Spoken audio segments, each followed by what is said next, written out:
So let's continue from where we left in the last class. We completed chapter number 1 and chapter number 2 for case laws. Now we are moving towards the chapter number 4, which is fraud under Companies Act 2013 and Indian Penal Code 1860. This is a very important chapter. इसके अंदर से बहुत सारे case laws आते भी हैं और बनते भी हैं, तो ये बड़ा ही जरूरी चैप्टर है। चैप्टर नंबर 3 में मैं आपको बता दूं, उसके अंदर कोई भी केस लॉज नहीं है। क्लास एक्शन सूट वाले के चैप्टर के अंदर कोई भी केस लॉ नहीं था। मैंने पूरी बुक देखी थी, तो उसमें मुझे कोई भी केस लॉ सच नहीं मिला, तो इसीलिए we are moving to chapter number 4। So the first case is Dr. S. Dutt versus State of Uttar Pradesh.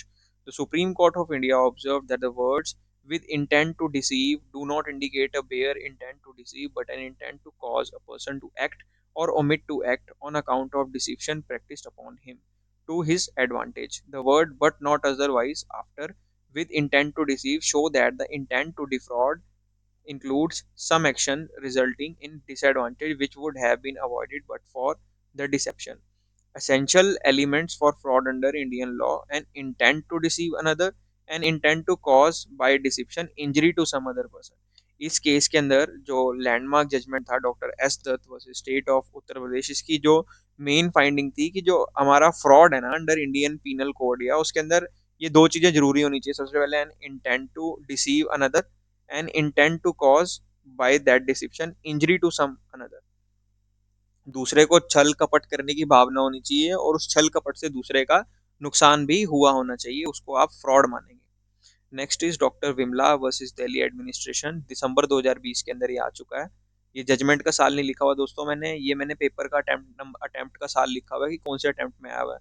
तो पेपर में मत लिखाना कि doctor Vimla versus Delhi administration दिसंबर 2020। ये मैंने पेपर का अटेम्प्ट लिखा हुआ है जस्ट फॉर रिवीजन पर्पस, तो इसके अंदर आप पेपर में मत लिखाना इसको। The Honorable Supreme Court of India and Dr. Vimla versus Delhi Administration 29 November 1962 cited Haycraft versus Crazy, La Blanca and noted by fraud is meant an intent to deceive, whether it be form of any exception of advantage to the party himself or from ill will towards the other is immaterial। इस line का मतलब क्या है, एक minute, इस line का हम थोड़ा मतलब भी देखते हैं। दोस्तों मैं भी आपकी तरह एक छोटा सा स्टूडेंट ही हूँ, तो कहीं कहीं कुछ कुछ चीज़ें जो है मेरे को भी थोड़ी थोड़ी अगर वो कॉन्ट्राडिक्टरी लगती हैं या मेरे को कहीं कहीं समझ नहीं आता, तो we can always refer Google, तो हमको उससे बड़ा ही इजी हो जाता है ना, तो उससे हमको इजी हो जाता है। अब इस लाइन का मतलब क्या है, अभी इसको समझने के लिए हमको फटाफट इससे पढ़ते हैं। सुप्रीम कोर्ट ने कहा था फ्रॉड फ्रॉड का मतलब होता है किसी को डिसीव करने का इंटेंशन, चाहे वो खुद का फायदा एक्सेप्ट कर रहा हो या दूसरे के प्रति इल विल हो, ये मान्यता नहीं रखता। यानी कि सुप्रीम कोर्ट ने कहा इस जजमेंट के अंदर कि फ्रॉड का मतलब है इंटेंशन टू डिसीव, दूसरे के साथ छल कपट करना, भले ही वो अपने फायदे के लिए किया गया हो या दूसरे के नुकसान के लिए किया होगा, ये बात इतनी मायने नहीं रखती, लेकिन आपने छल कपट किया है ये मायने रखता है। तो इस केस की जो क्रक्स है वो ये है। Next is UK case Jetivia SA and ANR versus Bilta UK limited in liquidation and others. UK court of appeals rule that if directors acted upon strip acted to strip the company of its assets causing to default on VAT payments to the UK HMRC, then company was victim and could claim breach of fiduciary duties by its director. यानी कि अगर VAT भरने में कुछ गलती हुई है, value added tax भरने में कुछ गलती हुई है, तो that could be claimed as a breach of fiduciary duties by its directors. Next is doctor Vimla versus Delhi administration. ये ऊपर वाला ही केस है, वो आरसीडी की बुक में दो दो जगह अलग अलग दिया हुआ है, ठीक है। According to the act intention is key element of fraud, intention is key element of fraud, इसको हम यहाँ से हाईलाइट करेंगे। intention is key element of fraud. The Honorable Supreme Court stated that fraud must satisfy two conditions: deceit or injury to the person deceived, intent to deceive। ठीक है, या तो सामने वाले के साथ छल कपट किया गया और उसको नुकसान क्षति पहुंचाई गई, या फिर आपकी भावना थी उसको क्षति पहुंचाने की, ये दोनों कंडीशन सेटिस्फाई होनी चाहिए। सामने वाले को क्षति पहुंची और उसका नुकसान हुआ, और अथवा आपको जो है आपका भावना भी थी उसको क्षति पहुंचाने की, तब हम मान लेंगे कि this is a fraud. Next is the state of Mysore versus Padmanabhacharya. The Honorable Supreme Court of India held that the intention to defraud can be assumed. The case involved smuggling activities violating the Sea Customs Act 1887.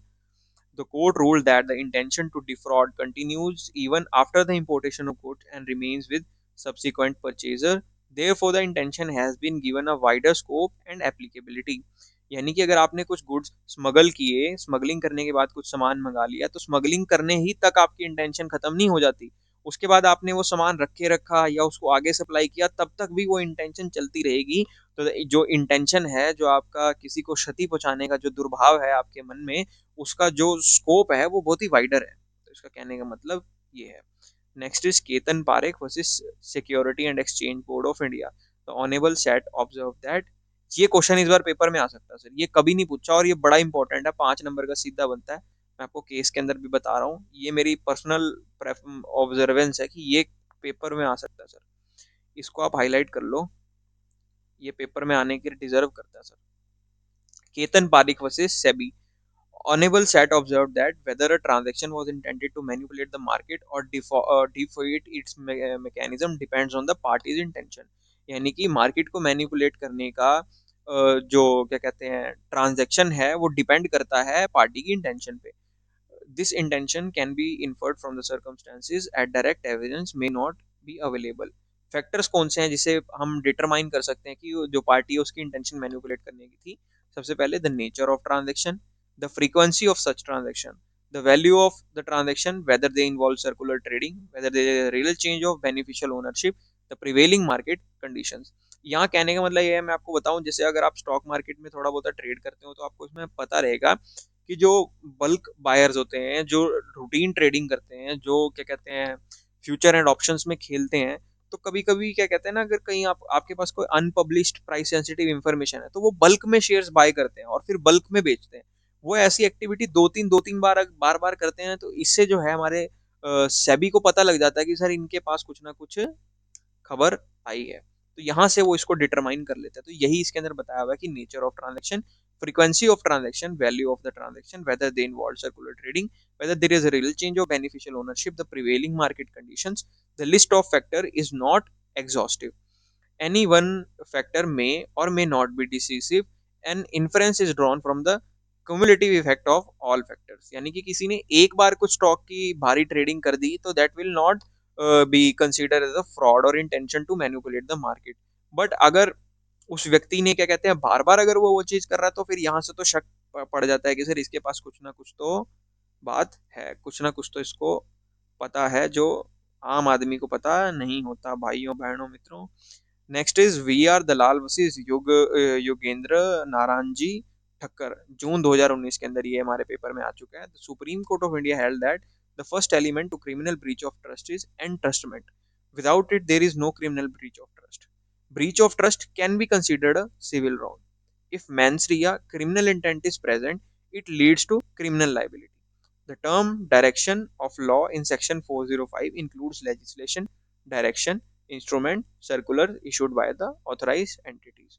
तो ये मैंने direct 5 number के answer format में लिख दिया, ये ऐसे नहीं दिया हुआ आरसीडी की बुक में, ये मैंने इसको सीधा ही 5 नंबर की सिंपल लैंग्वेज में एक आंसर फॉर्मेट में लिख दिया, ताकि आप इसको यहाँ से एज इट इज याद करें और पेपर में एज इट इज आप इसको लिख के आ सके। तो ये 5 पॉइंट आपको डायरेक्टली इसके अंदर लिखने हैं। Next is Pratibha Rani versus Suraj Kumar. ये भी ये भी जून 2019 के अंदर आ चुका है। The Supreme Court of India held the appellant alleged that her stridhan property was entrusted to her in-laws। ये केस बड़ा इंपॉर्टेंट है सर, ये प्रतिभा जैन वाला ना, ये फिर से आ सकता है। इसमें क्या था कि एक नई नवेली बहू रानी किसी के घर पे आई, उसने अपना जो स्त्रीधन था, स्त्रीधन स्त्रीधन इज द क्या कहते हैं ज्वेलरी, जो ज्वेलरी दुल्हन अपनी शादी के अंदर घर पे लेके आती है, दैट इज कॉल्ड स्त्रीधन। या जो भी सामान वो लेके आती है, actually it's not dowry, it's different from dowry. Dowry is for the in laws, but जो अपने लिए वो सामान लेके आते हैं दैट इज कॉल्ड स्त्रीधन। तो इसका जो स्त्रीधन था, इसने अपने इन लॉज को दे दिया, और जो इनके इन लॉज थे उन्होंने डिसऑनेस्टली मिसअप्रोप्रिएट द प्रॉपर्टी कर दिया for their own use. The appellant made a clear specific and unambiguous case against her in laws. तो ये लड़की ने अपने इन लॉज के खिलाफ एक केस किया कि भाई मेरे स्त्रीधन की प्रॉपर्टी को ये लोग जो है अपने फायदे के लिए इस्तेमाल कर रहे हैं। Then The appellant was entitled to prove her case. No court would be justified in quashing her complaint. उसकी जो क्या कहते हैं entitled to prove her case जो कोर्ट था उसने उसकी पिटीशन को एडमिट कर दिया और उन्होंने ये कहा कि कोई और कोर्ट अगर इसको क्वैश करता है तो वो उसके लिए जस्टिफाइड नहीं होगा. इसका कहने का सीधा मतलब ये है कि हर एक कोर्ट में इसकी जो एप्लीकेशन है वो एक्सेप्ट करने योग्य है, एक्सेप्ट करने के लायक है. ये अच्छा केस है. This can be repeated. इसके चांस है रिपीट होने का. Next is Onkar Nath Mishra versus State and City of Delhi. The Supreme Court held that the offences of criminal breach of trust involves two distinct parts: creation of an obligation related to the property over which the accused has control or dominion, misappropriation or dishonest handling of the property contrary to the terms of the created obligation. यानी कि पहले तो property accused has control or dominion, ठीक है. Misappropriation, हाँ ठीक है. पहले तो जो प्रॉपर्टी का मिस एप्रोप्रिएशन हुआ है, ठीक है सर, उसके ऊपर उस बंदे का क्या कहते हैं कंट्रोल होना चाहिए. पहली बात, उसके ऊपर उसका कंट्रोल होना चाहिए. दूसरा, उसने उस कंट्रोल का मिस यूज किया होना चाहिए. पहली बात, किसी जिस भी प्रॉपर्टी की बात हो रही है उसके ऊपर एक बंदे का कंट्रोल होना चाहिए और उस कंट्रोल का उसने मिस यूज किया होना चाहिए. तब हम मान लेंगे कि this is breach of trust. ठीक है. नेक्स्ट इज ओंकारनाथ मिश्रा हो गया. Next is Suryalakshmi Cotton Mills Limited versus Rajvir Industries Limited. The Supreme Court of India held that a cheque is considered property if the check has been misappropriated or used for a purpose other than intended under section 406 of code may be established. ठीक है. Check को property consider करते हैं. अगर उसमें case study आ गई कि बताओ चेक कंसीडर करते हैं प्रॉपर्टी की, नहीं तो हमने लिखना the cheque is considered as property in decided case law. आपको सारे केस लॉ याद करने की जरूरत नहीं है. मेन मैं आपको बता ही रहा हूँ, उसको मार्क कर लो आप. नेक्स्ट इज एसपी एस के अलग. ये बड़ा जरूरी केस है सर. विकेरियस लाइबिलिटी का केस है, ये आ सकता है. ये वाला केस आ सकता है. इसको आप हाईलाइट करो. The Supreme Court of India held that demand drafts were drawn in the name of company for supply of goods. The company neither sent goods nor returned the money. The MD cannot be said to have committed the offence under Section 406 of Indian Penal Code. In the absence of any statutory provisions, a director or an employer cannot be held vicariously liable for the offences committed by the company. यानी कि एक company थी, ठीक है, उसने demand draft issue किए name of company में supply of goods के लिए. ठीक है. कुछ गुड देने थे, उसके लिए डिमांड ड्राफ्ट इशू किए. ना तो उन्होंने गुड्स भेजे, ठीक है, ना उन्होंने पैसे वापस भेजे. और जो व्यक्ति था जिसने गुड्स लेने थे, उस बंदे ने जाके डायरेक्टर के खिलाफ केस ठोक दिया. तो कोर्ट ने यहाँ पे बताया कि जो आपने जो केस ठोका है ना, आप ये केस कंपनी के खिलाफ ठोको, आप डायरेक्टर के ऊपर केस नहीं कर सकते. Director can not be held vicariously liable. ठीक है ना. तो आपको कंपनी के ऊपर केस करना है. ये कोर्ट डिसाइड करेगा कि डायरेक्टर को सजा दें कि ना दें.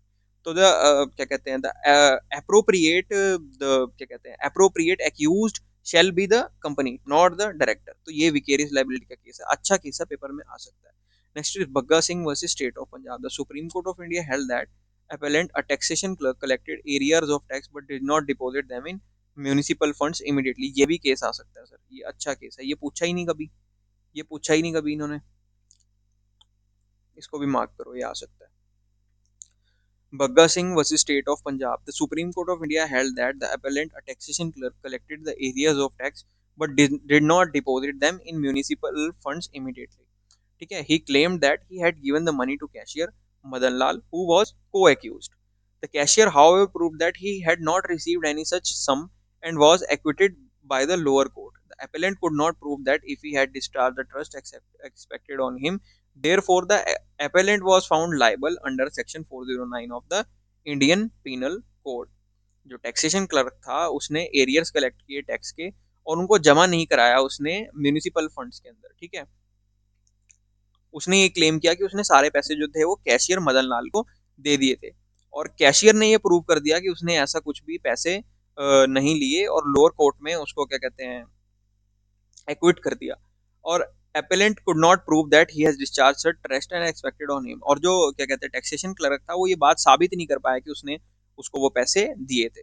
तो therefore the appellant was found liable under 409. जो appellant था वो 409 के अंदर breach of trust के अंदर लाइबल ठहराया गया.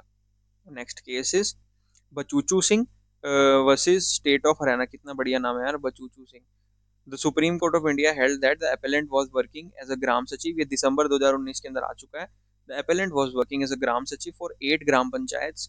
He collected rupees 648 from 30 villages as house tax and issued receipts as public servant. He collected the money but did not remit it.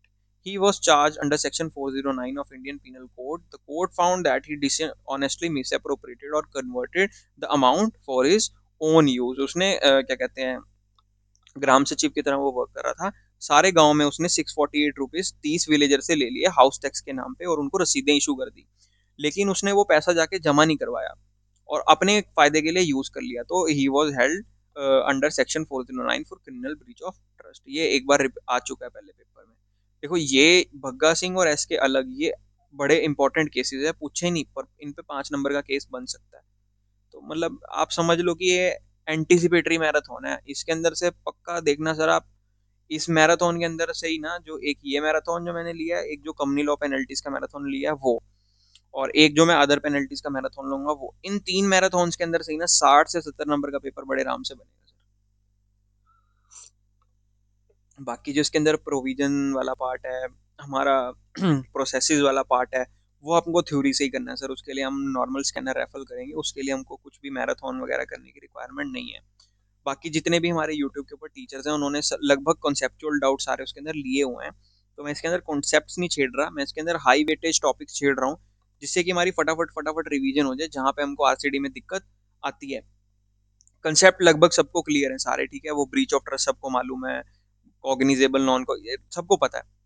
But ये जो हमारा केस लॉज का जो रिवीजन है ना, ये बड़ी एक इंपॉर्टेंट चीज है। आरसीडी के पेपर में हमको केस लॉज नहीं याद आते, केस लॉज के अंदर बड़ी दिक्कत आती है। तो ये प्रॉब्लम मुझे भी फेस हो रही थी, तो इसीलिए मैंने सारे के सारे केस लॉज को स्टडी किया बैठ के, एग्जॉस्टिव स्टडी किया, और उनका मैंने एक आंसर फॉर्मेट बना दिया कि 5 5 6 6 पॉइंट के अंदर वो पूरा केस खत्म हो। अब मैं आरसीडी की बुक के अंदर से डायरेक्ट वो केस पढ़ने की रिक्वायरमेंट मुझे नहीं रही है, मैं सीधा यहाँ से 5 10 पॉइंट पढ़ूंगा सिंपल लैंग्वेज में, और मेरे को याद करना आसान है और लिखना आसान है। तो इसका पर्पज हमारा मैराथन का है effective study. This is not a bogus मतलब long marathon having just repeated concepts everywhere, but it is a मतलब क्या कहते हैं इफेक्टिव मैराथन, कि आपको बस इसका टाइम, आपका जो 1 2 घंटा आप इस वीडियो में दे रहे हो सर, वो आपका पूरा का पूरा यूटिलाइज होना चाहिए। तो दोस्तों वीडियो को शेयर करो, इसी बात पे आप लाइक करो वीडियो को, और मेरे को आप कमेंट्स में जरूर बताओ कि आपको कैसा लग रहा है वीडियो को, इसके बारे में कमेंट्स में जरूर सर आप मेरे को बताएं, और कमेंट्स के अंदर आप वो मेरे साथ शेयर कर सकते हैं। So without wasting any time, let's move further. Girish Saini versus State of Rajasthan. दोस्तों ठंड बड़ी हो रही है यहाँ पे, चाय चुए पीनी पड़ती है। आप भी चाय चुए लेके बैठो यार।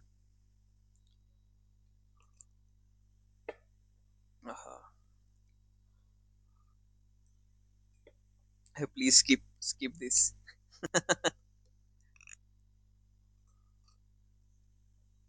Let's move further. Girish Saini versus State of Rajasthan. The Supreme Court of India held a public servant was accused of not depositing or recording stationery required for official purposes. The accused was in charge of the store in concerned department at the time of the offence, providing entrustment. The accused could not benefit from the misplacement of one of the company's registers, as he could not prove the maintenance of two registers by the department. Therefore, the accused was found guilty of committing the criminal breach of trust. एक बंदा था, उसको सारे office की stationery का ठेका जिम्मा दिया हुआ था, वो बंदे ने वहां से रजिस्टर गायब कर दिया, पेन पेंसिल गायब कर दी, और फिर प्रूव नहीं कर पाया कि मैंने गायब किए। उसको फिर क्रिमिनल ब्रीच ऑफ ट्रस्ट के अंदर लाइबल ठहराया गया।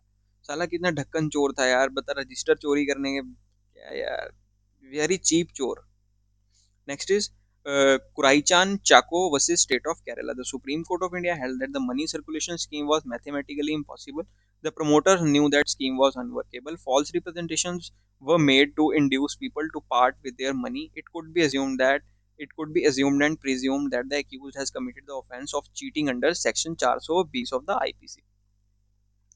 कोई एक व्यक्ति था, किसी गांव के अंदर चला गया स्कीम लेके, पॉन्जी स्कीम लेके, कि भाई 40 दिन में पैसा डबल या 20 दिन में पैसा डबल। तो सच स्कीम वाज हेल्ड 400, कोर्ट ने उसको कहा कि ये स्कीम नहीं है, 420 है, and he was held liable for cheating. Next is Next case is Mohammad Ibrahim and other versus State of Bihar and other. The Supreme Court of India held that the accused was alleged to have executed false sales deed. A complaint was filed by the real owner of the property. The accused has a bona fide belief that property belonged to him. The purchaser also believed that the property belonged to the accused. It was held that the accused were not guilty of cheating as the ingredients of cheating were not present. ये क्या बात हुई यार? ये क्या बात हुई यार? ये तो मेरे को समझ नहीं आया, क्या कहना चाह रहा है?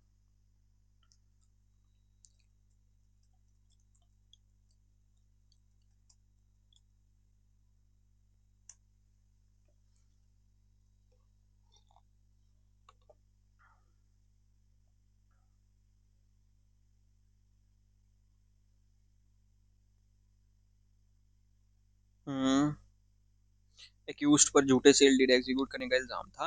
रियल ओनर ने प्रॉपर्टी के रिगार्डिंग कंप्लेंट फाइल की। एक्यूज्ड को जेन्युइनली लगा कि ये प्रॉपर्टी उसकी थी। परचेजर को भी लगा कि ये प्रॉपर्टी एक्यूज्ड की थी। कोर्ट ने फैसला किया कि ये चीटिंग के एलिमेंट प्रेजेंट नहीं थे, इसलिए एक्यूज्ड चीटिंग के गिल्टी नहीं था। चौला क्या खतरनाक वहम पाला यार। एक्यूज्ड को लगा कि प्रॉपर्टी मेरी है, एक्चुअली में थी नहीं, और सारे कागज भी ले रहा था वो, और कोर्ट ने कहा ठीक है इसने चीटिंग नहीं की। चलो अजीब सा केस है, पर चलो क्या करे, बुक में दिया तो पढ़ना पड़ेगा। Next is Shruti Enterprises versus State of Bihar and others. It was held that mere breach of contract cannot lead to criminal prosecution under 420 unless fraudulent or dishonest intention is shown from the beginning of the transaction. ये दो बार आ चुका है sir ये paper में, ये तीसरी बार भी आ सकता है, कोई बड़ी बात नहीं है। यानी कि अगर आपने कोई कॉन्ट्रैक्ट ब्रीच किया है तो उसका मतलब ये नहीं है कि सर आपने फ्रॉड ही किया है, अनलेस एंड अदरवाइज आपका उसके पीछे एक डिसऑनेस्ट इंटेंशन हो। यानी कि contract breach plus dishonest intention, तब आपका माना जाएगा कि आपने जो है वो ब्रीच ऑफ कॉन्ट्रैक्ट क्या कहते हैं, आपको क्रिमिनल प्रोसीजर के लिए लाइबल हो। अदरवाइज आपके ऊपर क्रिमिनल प्रोसिक्यूशन नहीं होगा। If it is established that the accused intention was dishonest at the time of entering into agreement, then the liability is criminal and the accused is guilty of cheating. If the accused simply fails to keep a representation कहाँ चले गए?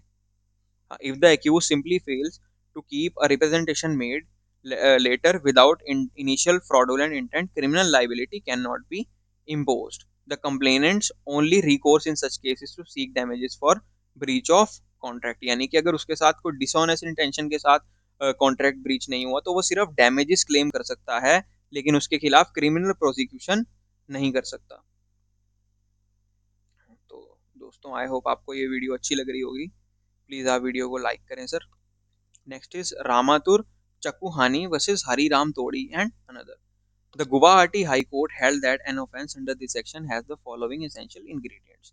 The accused removed, concealed, delivered or transferred the property or caused it to be transferred to someone.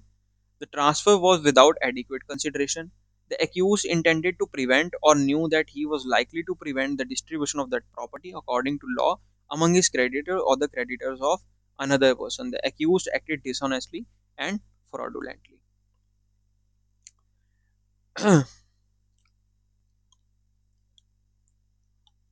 इसके अंदर एक बंदा था जिसने property को रिमूव किया, कंसील किया, डिलीवर किया और ट्रांसफर कर दिया किसी और को, ठीक है, और उससे पैसे ले लिए कम, उससे पैसे ले लिए कम, ठीक है, और उससे जब उसने कम पैसे ले लिए तो उसने करी धोखाधड़ी। intended to prevent or knew that he was likely to prevent the distribution of that property according to law among his creditor or creditor of another person. देखो एक प्रॉपर्टी थी जो कि एज पर लॉ उसके creditors में बढ़नी थी। इसका एक उदाहरण मैं आपको देता हूँ कि एक बंदे ने लोन लिया था एक प्रॉपर्टी को गिरवी रख के, एक प्रॉपर्टी को गिरवी रख के उस बंदे ने लोन लिया और अब वो लोन में डिफॉल्ट कर गया, पैसे देने से मुकर गया। अब इस केस में जब उसकी प्रॉपर्टी ली जाएगी तो वो प्रॉपर्टी को बेच के जो भी प्रोसीड्स मिलेंगे उन प्रोसीड से उसका लोन चुकता किया जाएगा। तो अब इससे क्या हुआ कि उस बंदे ने वो प्रॉपर्टी जो थी वो डिसऑनेस्टली या फ्रॉडुलेंटली कम रेट पे बिकवा दी, और इतने कम रेट पे बिकवा दी ताकि उसका जो है मतलब ऑन पेपर कम रेट पे बिकवा दी और बाहर से ऊपर से पैसे ज्यादा ले लिए। तो इस केस में क्या हुआ कि क्रेडिटर्स को उनका एक्चुअल अमाउंट नहीं मिला। तो इसके अंदर उस बंदे ने मतलब अच्छी तिगड़म लगाई, the accused was acted dishonestly and fraudulently. तो उसको इसके अंदर ये पाया गया कि द एक्यूज ने डिसऑनेस्टली और फ्रॉडुलेंटली एक्ट किया है। Next is Commissioner of Wealth Tax versus GD Naidu. It was held that essential requisites of debt are ascertained. ये आ सकता है पेपर में, ये आ सकता है, इसके साथ साथ ये भी आएगा, डेट और डिमांड सर, ये आएगा पेपर में, ये आ सकता है पेपर में, ये पूछा ही नहीं इन्होंने। Essential requisites or debt are ascertained or ascertainable, an absolute liability in present or future, an obligation which has already accrued and is subsisting. All debts are liabilities, but all not liabilities. All liabilities are not debts. Next is Mangu Singh versus Election Tribunal. The Supreme Court of India held that the word demand generally means something more than what is due. It refers to something that has been demanded, called for, or asked for. इसके अंदर main line आपको ये लिखनी है, the word demand generally means something more than what is due. The meaning of word demand depends on the context. In some context the demand may also mean arrears और dues. तो ये हमारा यहाँ से आ सकता है पेपर में, इसको आप याद कर लें सर, ये आ सकता है पेपर में. Next is Ramachandran versus state of, Ramachandran versus State, ये दिसंबर 2021 के अंदर आया था. The Supreme Court of India held that to constitute an offence of forgery the document must be made with a dishonest और fraudulent intention. A person is said to do something fraudulently if they do it with intent to defraud but not to otherwise. यानी कि कागज की forgery को तभी forgery माना जाएगा अगर वो डिसऑनेस्ट और फ्रॉडुलेंट इंटेंशन से किया गया हो. Next is Parminder Kaur versus state of UP. ये ना सारे इकट्ठे आते हैं, ये इकट्ठे आए थे तीनों. The Supreme Court of India held that mayor alteration of a document does not make it a forced document. यानी अल्टरेशन ऑफ डॉक्यूमेंट को आप फोर्जरी नहीं कह सकते. Balbir Kaur versus state of Punjab.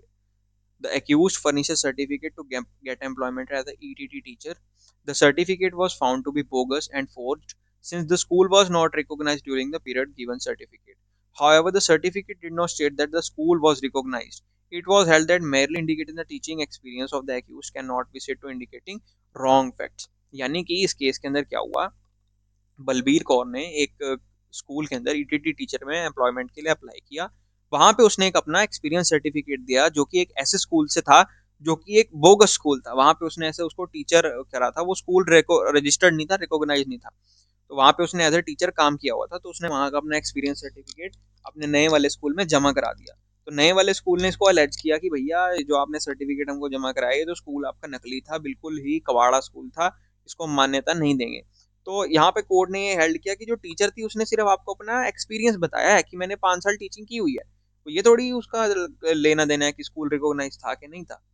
The certificate is just indicating the experience of the teacher, it's not indicating the कि school था registered के नहीं था, उस बात से क्या लेना देना है. तो यहाँ पे इसमें ये हेल्ड हुआ था. therefore the direction for prosecution was liable to be quashed. तो प्रोसिक्यूशन को वहां पे क्वैश कर दिया गया. यहाँ पे ये नहीं कह सकते कि उसने रॉन्ग फैक्ट्स बताए, वो सिर्फ अपना टीचिंग एक्सपीरियंस बता रही थी बेचारी. Next is chapter 5 regulatory action. Chapter 4 हमारा काफी जल्दी खत्म हो गया. So do hit the like on the button and subscribe the channel for sure. Next is Mr. UA Sumathi and another versus Digvijay Chit Fund Private Limited.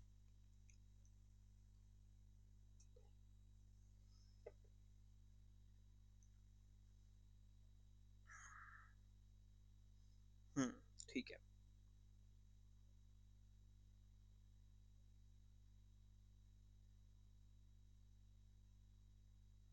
ठीक है, chapter 6 तक जाएंगे हम इस वीडियो में. इसमें तो 12-13 ही केस है बस. Mister U A Sumati and another versus Digvijay chit fund private limited. वैसे ये जो चैप्टर 5 है इसमें से केस लॉ आने की उम्मीद बहुत कम है. केस लॉ का ज्यादा चांस से बनता है चैप्टर 2 से, चैप्टर 4 से और चैप्टर 9 से. 5 में इतना कुछ खास मेरे को लगता नहीं. The section 235 does not apply, not specify the exact circumstances need to be triggered at investigation. The material on record must be examined to satisfy the court. The court must find a deeper probe into the company's affair is desirable in the interest of company.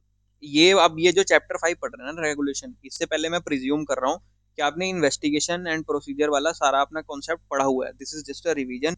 अब इसके अंदर अगर हम concept में चले गए तो हमारी वीडियो बहुत ज़्यादा लंबी हो जाएगी, हमारे पास इतना समय नहीं है, पेपर सर 10 दिन बाद ही है. तो हम इसको फटाफट में केस स्टडीज के हम रिवीजन कर रहे हैं. Modi industries limited versus union of India. The Delhi court observe that to order an investigation there must be some circumstances suggesting that fraud, misoffense, breach of trust or misconduct it is not necessary for the person concerned to be actually guilty. There should be some circumstances that could lead to inference of such wrongdoings. Next is Rohtas Industries versus SD Agarwal and others. The Supreme Court of India held that the High Court's impugned order was set aside. In case of allegation of fraud, the company director's investigation must be carried out. The investigation is necessary if there prima facie evidence of intent to defraud, fraudulent or unlawful activities, instance of misconduct. Investigation तभी necessary है अगर prima facie evidence है आपके पास कि intent to defrauded था, fraudulent और unlawful activities का, instances of misconduct भी था। ये केस आप मार्क कर लो, ये केस अच्छा है, ये आ सकता है पेपर में। ऑल दो इतने चांस नहीं है, पर इसका नाम याद कर देना। Andhra Pradesh State Civil Supply Corporation Limited versus Delta Oils and Fats Limited. A mere statement of facts based on the auditor's report without any corroborative evidence will not assist the company law board. The company law board cannot claim the requisite opinion for directing an investigation of the company under 235 of the Company Act without corroborative evidence. यानी कि अगर आप auditor report के basis के ऊपर जो company law board है वो इन्वेस्टिगेशन का ऑर्डर नहीं दे सकता। ये अच्छा केस है, ये भी आ सकता है। Next is Delhi Flour Mill Company Limited. The Delhi High Court held that an order of investigation cannot be made unless there is a material evidence. The evidence must show that the fall in profit was due to mismanagement. The issue causing the fall in profit must not be apparently visible to the naked eye. Next is Hotel Sweta Private Limited. The Company Law Board held that an order of investigation is not an end by itself. It is a means to find out the full facts and acts complained of. ये अच्छा case लग रहा है मेरे को, 3 number का आ सकता है इस पे। It is an exploratory measures to be proved or disproved with reference to facts or to facts later ascertained. Next is Alembic Glass Industries. ये वाले केस को ना एक बारी मैं ना इसको देखना चाह रहा हूँ, एक बारी ना इसको एक बारी इसको देख लेते हैं सर। इस केस का मेरे को आने का चांस लग रहा है, थोड़ा थोड़ा सा, थोड़ा समझ लेते हैं क्या कहना चाह रहा है।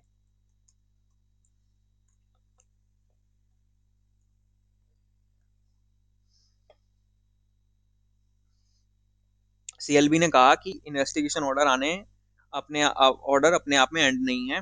ये ऑर्डर का मकसद है एक एक्ट के कंप्लीट फैक्ट्स को डिस्कवर करना। ये एक एक्सप्लोरेटरी मेजर है जिससे पूरा सच सामने आए। ठीक है सर, इन्वेस्टिगेशन का जो क्या कहते हैं मकसद है वो ये कि पूरा सच सामने आना चाहिए। ऑर्डर से कुछ नहीं होगा, पूरा सच सामने लेके आना पड़ेगा। Next case is Alembic Glass Industries Limited supra. ये बड़ा केस है, 5 नंबर वाला केस बन सकता है।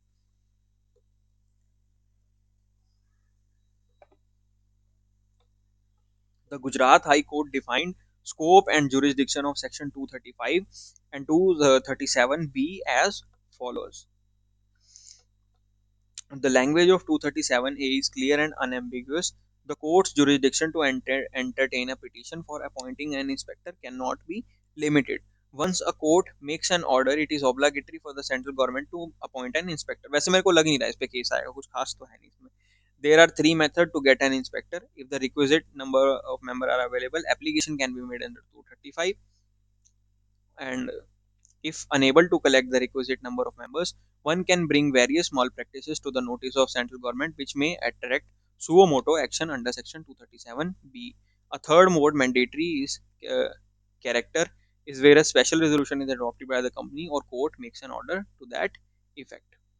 Next is Binod Kumar Kasera versus Nandlal and Sons Tea Industries Private Limited. The objective of investigation under 235(2) is to discover something not apparently visible to the naked eye. जो सामने आंखों से नहीं दिख रहा उसको खोज के लाना ही इन्वेस्टिगेशन का मकसद है। If a petition discovers merely facts that are apparent from the company's balance sheet, an investigation will not be ordered. अगर पिटीशन के अंदर सिर्फ बैलेंस शीट वाली बातें ही लिखी हुई हैं तो फिर इन्वेस्टिगेशन करने का क्या मतलब है सर? कुछ ऐसा लाओ ना जो बैलेंस शीट के बाहर हो। JP Srivastava and Sons Private Limited versus Gwalior Sugar Company Limited. It was held that the legislative intent behind restricting the filing of petition under Section 235 and 397 is to prevent frivolous litigations. कि investigation करने का purpose ये है कि जो फालतू के litigation है, झूठी लिटिगेशन है, उनको अवॉइड किया जाए। Requisite shareholding for filing petition should not be used as protective shield by the wrongdoers. There must be enough material on the record to raise doubts about the instance of foul play in the management of the company. The company law board observed that this requirement was present in this case. Next is Mayank Kochar versus Transport and Handling Equipments MFG Company Private Limited. The Calcutta High Court held that Section 235 of the Companies Act 1956, corresponding to 210 of the Companies Act 2013, is analogous to the issuance of fact-finding commission by a civil court. It is meant for looking into accounts or making an investigation. It does not amount to a judgment, so it does not enable an aggrieved party to appeal. अब इसके अंदर case study बन सकती है कि एक company के ऊपर इन्वेस्टिगेशन इंक्वायरी हुई अंडर सेक्शन 210, तो क्या उसकी इन्वेस्टिगेशन इंक्वायरी के ऑर्डर के अगेंस्ट अपील फाइल हो सकती है? क्वेश्चन बड़ा जेन्युइन है सर। आंसर है उसके अंदर सर आप अपील फाइल नहीं कर सकते क्योंकि वो जजमेंट नहीं है, वो जजमेंट नहीं है सर, वो उसके खिलाफ कोई अपील नहीं हो सकती, that is not a judgement. ये इसका आंसर है। अच्छा केस था यार, इससे काफी आंखें सी खुली यार हमारी, this is very good case. Next is security exchange board of India versus Shri Kanhaiya Lal Baldev Bhai Patel, जून 2024 में रिसेंट केस आया है। इसको आप स्किप भी कर सकते हो पर क्योंकि हम पढ़ लेते हैं, रिसेंट केस आया। Whether non intermediary front running trading based on insider information is illegal under SEBI rules. इसको ना फटाफट इंग्लिश में पढ़ो, जो जून 24 का, इसको स्किप कर सकते हैं सर, इसको आप पढ़ सकते हो सर, मैं इसको फटाफट इंग्लिश में पढ़ रहा हूँ। Short summary in English, English इसको फटाफट पढ़ के निकाल लो सर केस को।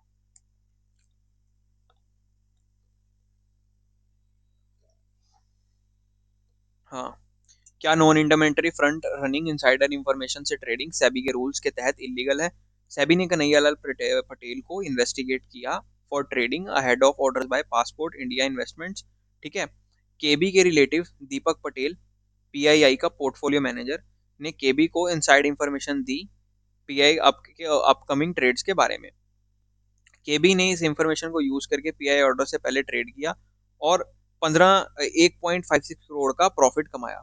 लीगल क्वेश्चन, क्या केबी ने दीपक पटेल की कॉन्फिडेंशियल इंफॉर्मेशन यूज करके ट्रेडिंग करके लॉ ब्रेक किया? Court decision, market manipulation fairness और मार्केट एफिशिएंसी को अंडरमाइन करती है। कॉन्फिडेंशियल ट्रेड इंफॉर्मेशन कंपनी की होती है और प्राइवेट रखनी चाहिए, इस इन्फो को शेयर करके अनफेयर ट्रेडिंग करना वायलेशन है। केबी को ये कॉन्फिडेंशियल इंफॉर्मेशन यूज करके ट्रेडिंग करने की वजह से फ्रॉड का गिल्टी पाया गया। कंक्लूजन, दीपक एंड पटेल और केबी दोनों को मार्केट मैनिपुलेशन और कॉन्फिडेंशियल ट्रेड इंफॉर्मेशन को शेयर और यूज करके रूल्स के अगेंस्ट काम करने का गिल्टी पाया गया। तो दोस्तों ये एआई के साथ पढ़ना बड़ा मजेदार है यार, we can always use the technology in positive sense, देखो कितनी कमाल की चीज है। Next is Surobono Bose versus Enforcement Directorate. ये जो ये जो सुरोबोनो बोस वाला केस है, इसकी भी पेपर में आने की उम्मीद बहुत ज्यादा है। ये दिसंबर 2022 में आया था और अच्छा केस है, रिपीट होने के लायक है। इस केस में क्या हुआ था, whether Surobono Bose, a managing director of a company, is liable for contravention of FEMA and subsequent penalty for non-complying with import formalities. Facts: a show cause notice was issued to Surobono Bose, the managing director of company, for violating of FEMA. FEMA के violation के लिए इसको एक notice issue हुआ था। ये company का MD है। The company imported goods but did not submit the required bill of entry or taking of delivery of the goods, which were instead kept in bonded warehouse. The adjudicating authority found that both the company and the appellant had violated FEMA provision and imposed penalties. The company and appellant appealed to the special director appeal. Both appeals were dismissed. अब supreme court का decision आया कि continuing offense, the violation of FEMA is a continuing offense. Even the goods were not cleared within the specific time, the contravention continued, making the company and its management liable.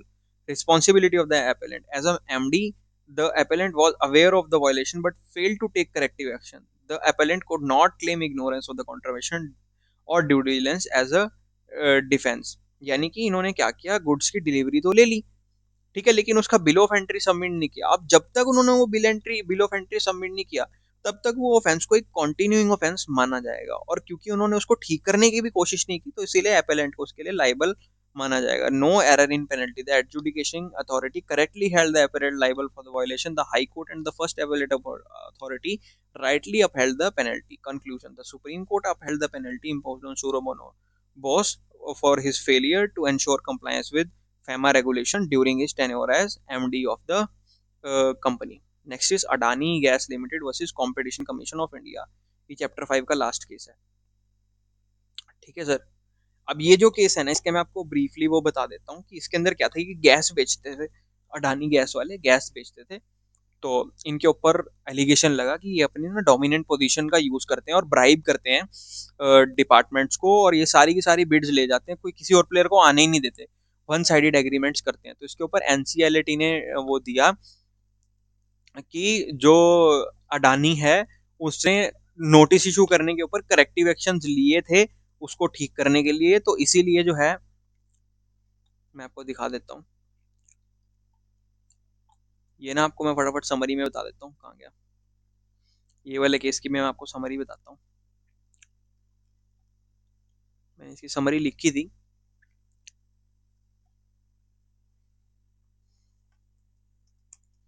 ये भी दोबारा case वैसे repeat हो सकता है, हालांकि इतना chance मुझे लग नहीं रहा इसका रिपीट होने का, क्योंकि ऊपर बहुत सारे ऐसे केसेस पड़े हैं जो अभी तक पूछे ही नहीं गए। तो आईसीएसआई का जो क्या कहते हैं मतलब कुल्हाड़ी मारने का जो रेडियस है वो बहुत बड़ा है। तो बहुत सारे केसेस ऊपर इंपॉर्टेंट है जो पूछे ही नहीं गए आज तक, तो उनका भी आने का चांस है ही है। हाँ, इसकी शॉर्ट समरी, क्या अडानी गैस लिमिटेड ने अपनी डोमिनेंट पोजीशन का अब्यूज किया अनफेयर कंडीशन इंपोज करके गैस सप्लाई एग्रीमेंट में कंपटीशन एक्ट के अंदर। Next, Faridabad industries association FII ने कंप्लेंट फाइल की against AGL for unfair terms in GSA with industrial consumers. FII ने क्लेम किया कि एजीएल ने वन साइडेड एग्रीमेंट बनाए हैं जो एजीएल के फेवर में थे और बायर्स के लिए नेगोशिएबल नहीं थे। कंपटीशन कमीशन ऑफ इंडिया ने पाया कि एजीएल ने section 42A(1) of competition act को वायलेट किया है। सीसीआई ने एजीएल को जीएसए मॉडिफाई करने और उसके ऐसा कंडक्ट रोकने का ऑर्डर दिया और 2567.28 लाख पेनल्टी भी इम्पोज की। ये एक्चुअली इस केस में क्या हुआ था, जब ये केस आगे गया ना तो इसके अंदर इनकी पेनल्टी को कम कर दिया गया था, क्योंकि यार अडानी ने फिर उसको ठीक करने की कोशिश की थी। ये आगे आप पढ़ोगे इसमें। एनसीएलटी ने ऑब्जर्व किया कि एजीएल ने जीएसए वॉलंटरीली रिवाइज कर दिए इन्वेस्टिगेशन के दौरान, making them more consumer friendly. AGL के प्रोएक्टिव एक्शन और जीएसए मॉडिफाई करना इन्वेस्टिगेशन के कंप्लीट होने से पहले एब्यूजिव प्रैक्टिस को करेक्ट करने का एफर्ट शो किया। ट्रिब्यूनल ने पेनल्टी को रिड्यूस करके 2 लाख ये कितने 2567.2 लाख से 641.82 lakhs 1% ऑफ एवरेज टर्नओवर कर दिया, करेक्टिव मींस कंसीडर करते हुए। कंक्लूजन, एनसीएलटी ने अडानी गैस पर पेनल्टी 256728 लाख से 641.82 lakhs कर दी उनके वॉलंटरी एफर्ट्स और इंडस्ट्रियल कंज्यूमर के कंसर्न्स को एड्रेस करने की वजह से। तो आई होप आपको यहाँ पे ये बिल्कुल समझ में आ गया। Next is chapter 3, adjudication prosecution offences and penalties. दोस्तों इसके अंदर ना बड़ी बड़ी केस स्टडीज हैं। पीएसीएल की केस स्टडी थी, मेगा रिसोर्स की केस स्टडी थी, और पेपर में पूछे ही नहीं। कमाल की बात है, इन्होंने पेपर में पूछी ही नहीं। चैप्टर 6 और 7 दोनों आपस में बहुत रिलेटेड है, पर चैप्टर 6 में से ना केस लॉ आने का प्रोबेबिलिटी बहुत कम है, क्योंकि चैप्टर 6 के अंदर पेनल्टीज और प्रोसीजर्स इतने ज्यादा हैं कि उनके आने की पॉसिबिलिटी ज्यादा है। इसमें से एक ही केस लॉ बार बार रिपीट होता है, that is PP Warke versus STO. ठीक है, ये दिसंबर 2021 में आता है, जून 24 के न्यू सिलेबस के पेपर में आता है एसएससीएमडीडी में। ठीक है, इसका क्या है कि इट वाज, ये तीनों केस इकट्ठे आए थे हमेशा, ये जहां भी जाते हैं इकट्ठे जाते हैं। तो ये तीनों आप याद कर लेना, हो सकता है रिपीट हो जाए, वैसे होने का चांस नहीं क्योंकि अभी रिसेंटली जून 24 में आया था। It was held that once an offence is compounded, penalty or prosecution proceedings cannot be taken for the same offence। अगर एक की कंपाउंडिंग हो चुकी है तो उसी का प्रोसिक्यूशन दोबारा से नहीं हो सकता।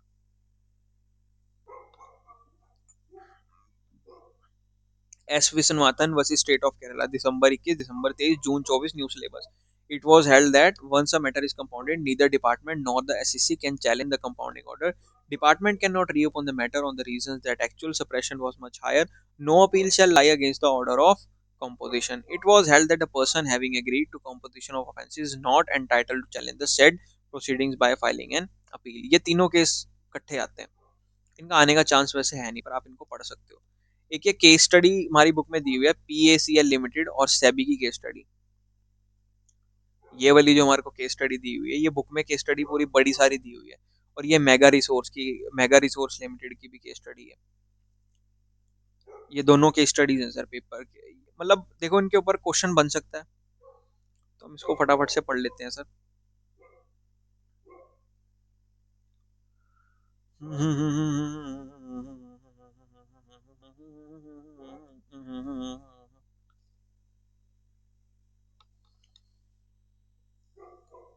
ये केस स्टडी आप यहाँ से पढ़ जाना, यहाँ से आसान है, यहाँ से आंसर बनाना आसान है, क्योंकि चार चार पांच पांच पॉइंट से सीधे सीधे लिखे जाएंगे। बुक के अंदर ये केस स्टडी कम से कम कितने 6-7 पेज के अंदर दी हुई है, और नीचे वाली भी काफी सारी उसमें दी हुई है। मैं फटाफट से आपको ये केस स्टडी ब्रीफ कर देता हूँ। पीएसीएल लिमिटेड एंड सेबी, इसके अंदर क्या हुआ था।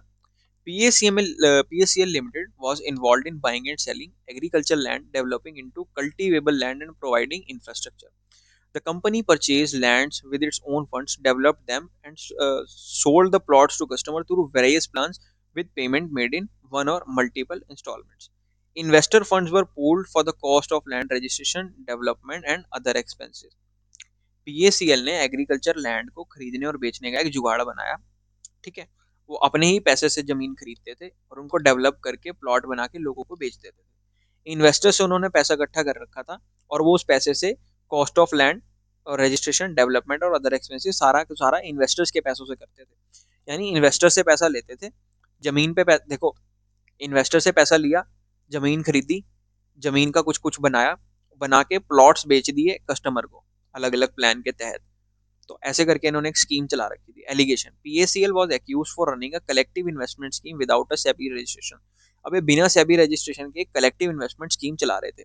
It collected money from investors under guise of selling plots to of lands promising profit and return on investments.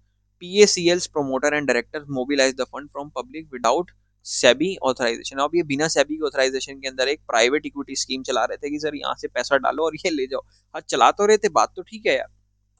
तो अब इस केस के अंदर सेबी ने क्या किया आगे। SEBI is finding, SEBI identified PACL business activity as a CIS under SEBI act. SEBI ने कहा कि हाँ, आप एक कलेक्टिव इन्वेस्टमेंट स्कीम चला रहे हैं। SEBI ordered PACL and its director to refund the money collected from investor with promised returns. तो सेबी ने ये कहा कि जो आपने इनको रिटर्न्स प्रॉमिस किए थे तो वो दो इनको, और जो आपने मनी कलेक्ट किया है वो इनको वापस करो अच्छे बच्चे की तरह। SEBI's directions to PACL. PACL and its director, Mr. Trilochan Singh and Mr. Sukhdev Singh, Mr. Gurmeet Singh, Mr. Subrata Bhattacharya must stop collecting money on launching any CIS. They must wind up existing CIS and refund the money with returns to investor within 3 months, submitting a winding up and repayment report to SEBI. PACL must provide a detailed inventory of assets. PACL must not sell or dispose of any assets except to refund the investor. ये जो बंदा था त्रिलोचन सिंह, सुखदेव सिंह, सुभद्रा भट्टाचार्य, गुरमीत सिंह, इनको कहा सेबी ने कि लोगों को आप पैसा कलेक्ट करना बंद करो, और जिनसे पैसा कलेक्ट किया उनको विद इन 3 मंथ सारा पैसा वापस करो और वाइंड अप करो अपना ये सारा सिस्टम, ठीक है। और हमको प्रोवाइड इन्वेंटरी की पूरी डिटेल्स प्रोवाइड करो, और इन्वेस्टर्स के पैसे को रिफंड करने के अलावा आपको कोई भी दूसरी चीज डिस्पोज ऑफ या सेल नहीं करनी।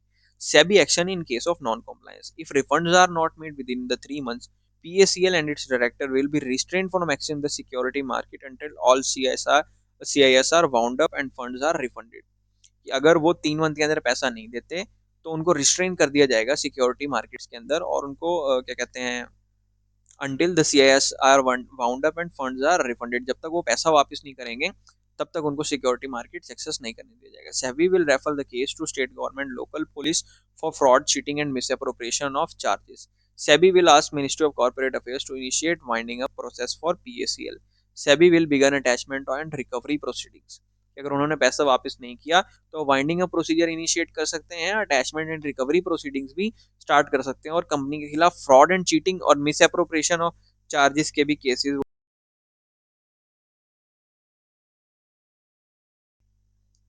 Next is case snippets. PACL failed to refund the investor money, prompting SEBI to initiate recovery proceeding against PACL, its promoter, director and associated entities. SEBI attached all banks accounts. SEBI ने सारे bank account attach कर लिए, lockers and demat account during the recovery proceeding, notifying banks, depositories and mutual fund houses. तो PACL पैसे देने से मुकर गया, पैसे नहीं दे पाया, तो सेबी ने उनके खिलाफ एक रिकवरी प्रोसीडिंग चला दी और सेबी ने उसके सारे बैंक अकाउंट, डीमैट अकाउंट सब कुछ उन्होंने जब्त कर लिए। तो ये केस स्टडी थी number 1। Case study number 2, mega resource limited.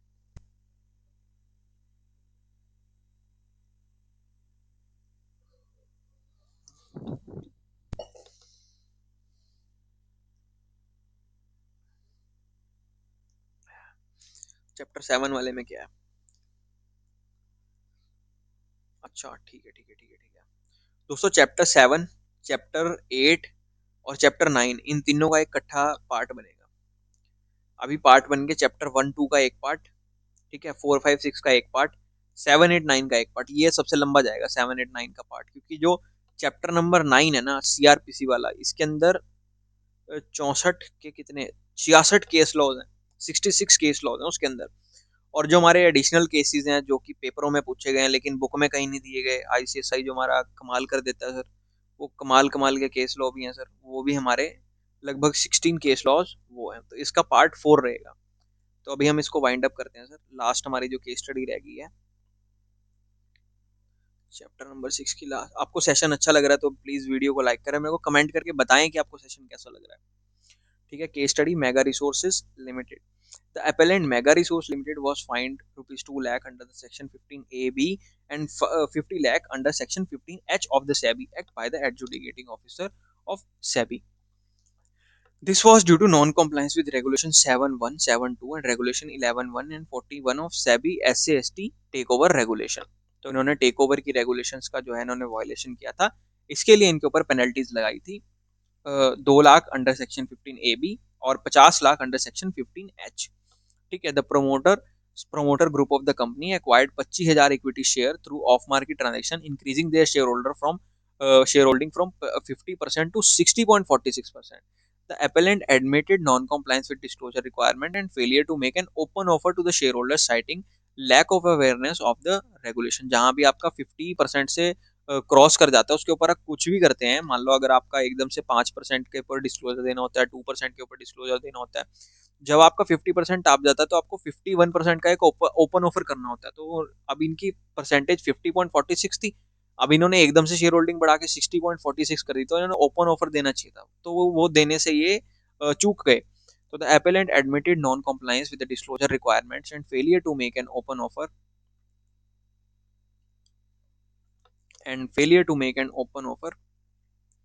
तो उन्होंने मान लिया अपनी गलती को। The appellant argued that penalty should be governed by earlier provision of 15 HII of SEBI Act rupees 5 lakh since the violation occurred in February 2001 before October 29 2022 amendment increased the penalty to 25 crore. आप देखो भाई company के ऊपर कितना जालिम हुआ कि company ने जब वो फ्रॉड, कंपनी ने जब वो क्या कहते हैं जब वो किया था, वायलेशन किया था, तब 2001 के अंदर सेक्शन 15H में पेनल्टी बताई हुई थी 5 लाख रुपए। ठीक है, और अक्टूबर 29 2002 में अमेंडमेंट आ गई, वो पेनल्टी इंक्रीज होगी 25 करोड़ के ऊपर। ठीक है सर, तो 25 करोड़ के ऊपर वो पेनल्टी आपकी इंक्रीज होगी। तो अब ये इनकी डिमांड ये थी कि जो हमारे पे पेनल्टी लगा रहे हो ना, वो पहले 2001 के हिसाब से हमको 5 लाख वाली पेनल्टी लगाओ, हम अपनी गलती मान रहे हैं पर पेनल्टी पुरानी लगाओ। अब जजमेंट इसमें क्या हुई, the maximum penalty for non disclosure of share acquisition under erstwhile SEBI Act was 5 lakh increase to 25 crore और 3 times of profit made from the violation. अक्टूबर 29 2002 को पेनल्टी बढ़ गई थी, 5 लाख थी पहले, बाद में बन गई 25 करोड़ और 3 times the profit made. Since the obligation to disclose continued after the 29, the appellate was rightfully penalized under the amended provision. अब इन्होंने गलती तो मान ली, अब यहाँ पे इनसे ये गलती हुई भाई, गलती मानने के बाद तुम साला डिस्क्लोजर तो दे दो। अभी भी डिस्क्लोजर नहीं दिया इन्होंने, 2002 तक भी डिस्क्लोजर नहीं दिया। तो सेबी ने कहा भी जब तुमने अभी तक डिस्क्लोजर तो दिया ही नहीं, गलती मानने से क्या होगा, आप तो डिस्क्लोजर तो आपने अभी भी नहीं दिया। तो जब आपने डिस्क्लोजर अभी भी नहीं दिया तो हम आपके ऊपर अभी की पेनल्टी लगाएंगे ना, 2001 वाली पेनल्टी क्यों लगाएं। अगर आपने डिस्क्लोजर अभी भी नहीं दिया, आपको अभी भी अकल नहीं आई, तो we will penalise you with the current penalties ना। तो इसके अंदर बिल्कुल ठीक इन्होंने जजमेंट दिया था। Since the obligation to disclose continued, the appellant was rightfully penalized. The Securities Appellate Tribunal found the rupees 50 lakh penalty to be just and reasonable and not disappropriate. The appeal was dismissed and the penalty upheld due to continuous obligation to disclose the announced publicly. तो इनकी जो penalty थी उसको upheld किया गया, क्योंकि उनकी जो कॉन्ट्रावेंशन थी, वो ऑब्लिगेशन तो चल ही रही थी, चलो डिस्क्लोज तो तब भी नहीं किया। रेलेवेंट सेबी एक्ट सेक्शन है, इसके अंदर कौन कौन से सेक्शन लगे। Section number 24, penalties for contravention of the provision of SEBI act including imprisonment up to 10 years और 5 और 25 करोड़ और बोथ। ये वाले सेक्शन आप पढ़ सकते हो, हालांकि इनका कोई इतना कुछ खास इसमें काम है नहीं, मेन तो हमारा केस ही था। कंक्लूजन है, mega resource limited faces substantial penalty for non compliance of SEBI regulation due to continuous obligation to disclose share acquisition. Ignorance of law was not accepted as an excuse to escape the liability of violating SEBI regulation। यानी कि law change हो गया ये बात जरूरी नहीं है, आपने डिस्क्लोज किया कि नहीं किया ये बात जरूरी है। तो दोस्तों आई होप आपको ये जो सेशन है ये बड़ा ही यूजफुल साबित हुआ। और इसका एक पार्ट और आएगा sir, chapter number 7, chapter number 8, chapter number 9 और सरप्राइज केस लॉज जो हमारे आईसीएसआई ने हमसे पूछे हुए हैं वो भी हम उसके अंदर कवर करेंगे। Till then subscribe focus capsule, like the video and share the video. सारे के सारे जो भी बच्चे ओल्ड सिलेबस के अंदर आरसीडी का कर रहे हैं उनको प्लीज शेयर कर दो। ये मतलब this is the vaccine video. Case laws जो है हमारी दुखती रह गया आरसीडी के अंदर, अब इतने सारे केस लॉज खुद पढ़ना बड़ा मुश्किल है। तो एक एक घंटे के अंदर, मान लो एक एक घंटे के 3 सेशन में अगर आपके सारे केस लॉज रिवाइज हो रहे हैं तो this is a very very good thing. आप इस वीडियो को 3-4 बार अगर आप देख लें आपको केस लॉज सारे रिमेंबर हो जाएंगे, ठीक है। और इसके अंदर हम काफी सारे केस लॉज मार्क भी कर रहे हैं, और ये जो पूरी बुक बनी हुई है ना इस बुक के अंदर सारे के सारे केस लॉज कवर है। आरसीडी के अंदर जितने केस लॉज हैं, जितने प्रीवियस ईयर एग्जाम्स में आए हैं, मैंने सारे के सारे कवर कर दिए। तो बड़ी एग्जॉस्टिव बुक है, बड़ी कमाल की बुक है। तो आप इसको बिल्कुल रेफर करें सर। और like the video and subscribe the channel, और कमेंट सेक्शन में आप हमको जरूर बताएं आपको कैसा लगा। और till then okay bye, good night and all the very very best for exams.